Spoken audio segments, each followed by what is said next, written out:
Hello, everyone, and welcome to another fine edition of TYT Sports. I love how I say that every single time to open up the show and sort of get a groove, but every time it's actually not a fine show.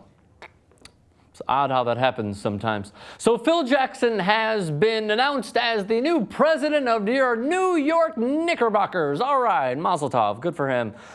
Pound the glass. Okay, so look, here's what's going to happen.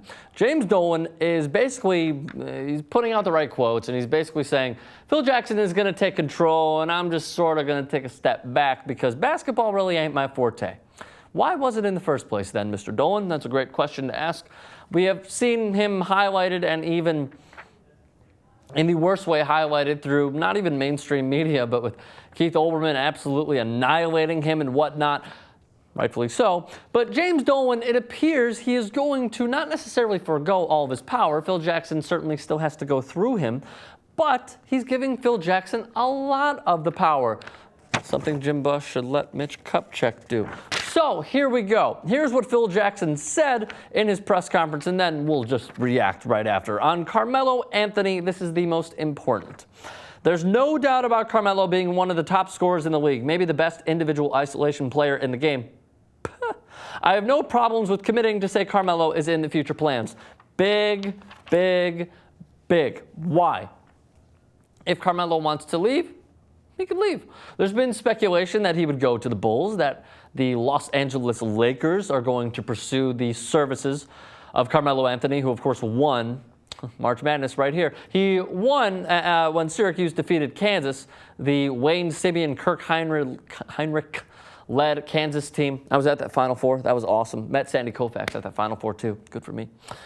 Phil Jackson has a lot to inherit. He wants to keep Carmelo Anthony. That's the one big news from all of this. Now, whether you like Carmelo or don't like Carmelo, there's this one obvious little nugget.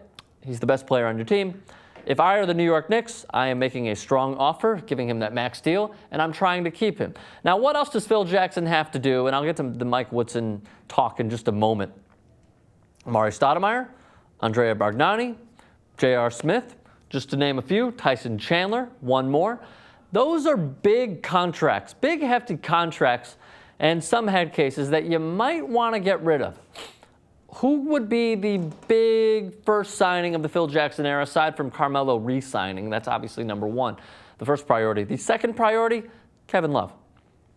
If he signs Kevin Love, it is showing that not only is he putting forth his best, he's putting forth his best effort to try and improve the Knicks as quickly as possible, though it cannot happen this year. It will happen next offseason, so you basically have about a year and a half and whatnot.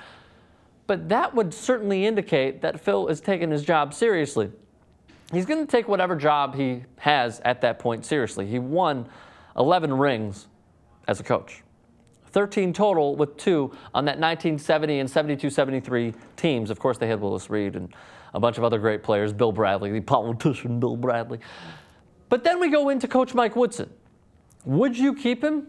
Me personally, I would not.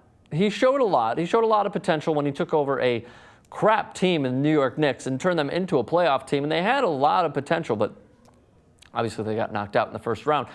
I would let go of Mike Woodson. I would try, if I were Phil Jackson, to lure Brian Shaw away from the Denver Nuggets, though it seems impossible because it seemed like the perfect timing that when Phil leaves the Lakers, Brian Shaw joins the Lakers.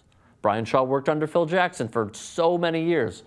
But of course, we all know how that panned out. If I'm Phil Jackson, I'm luring Brian Shaw away. However, the few other names that I believe the New York Daily News reported, Steve Kerr and Kurt Rambis are a few others. I know that Kurt Rambis just got back into coaching after being an analyst for ESPN and Time Warner Cable here in LA, Time Warner Sportsnet, I believe the channel is called, whatever. There's a lot of changes that need to happen, but what change would you like to see from Phil Jackson? Leave a thought in the comments section below. I'm giving you my take, and also do us a favor, do me a favor. Subscribe to TYT Sports.